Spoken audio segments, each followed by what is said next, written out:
What happens when you don't have the right materials for a building? Everything falls down.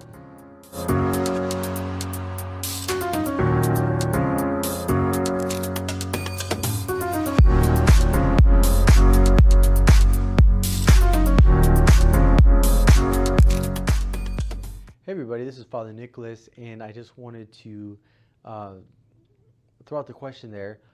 What do you need for Mass? Do we all know this? Can you have Mass with Coca-Cola and Nilla wafers? Do you need like official Mass hosts and wine? What do you need for Mass?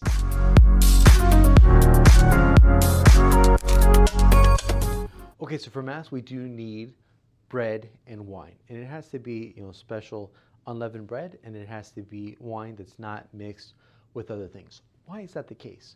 Well, first off, we're honoring thousands of years of tradition.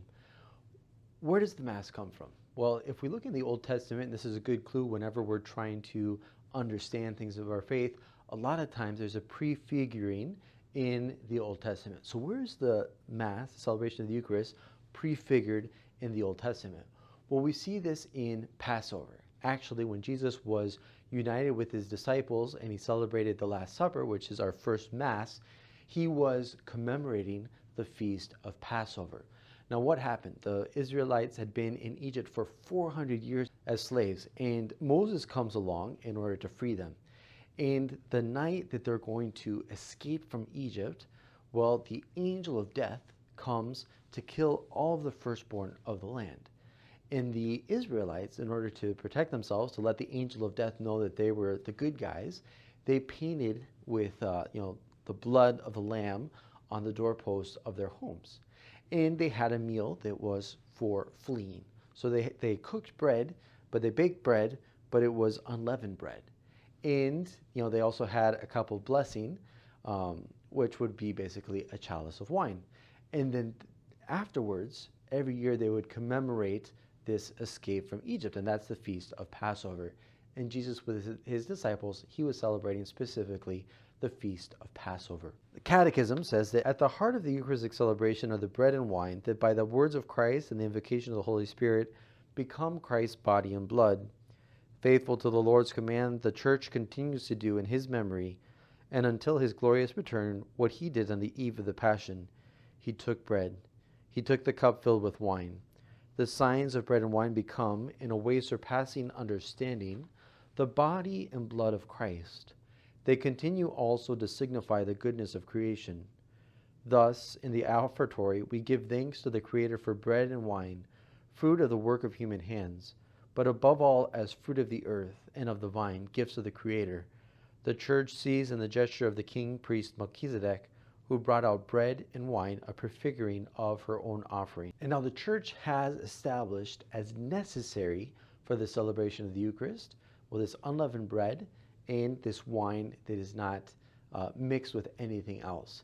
Now, the safest way to make sure that what we're using is to get something that comes from a religious supply store, because that's made according to the proper specifications. And it's important for a priest to make sure that he's celebrating with the proper elements. One of the things that we see as well is that the Eucharist is a source or a cause, an occasion for division. Why? Because it's something real, and it's something you have to either stand for it or be against it.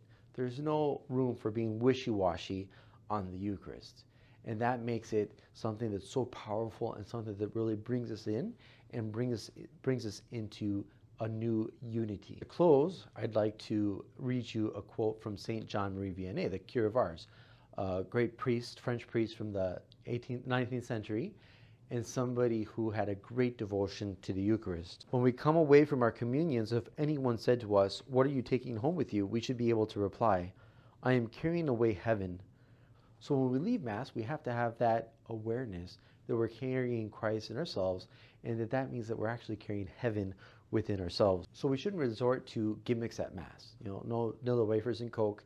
No, because we are celebrating, kind of the new Passover, the New Testament Passover that Christ celebrated with his first priests there at the Last Supper.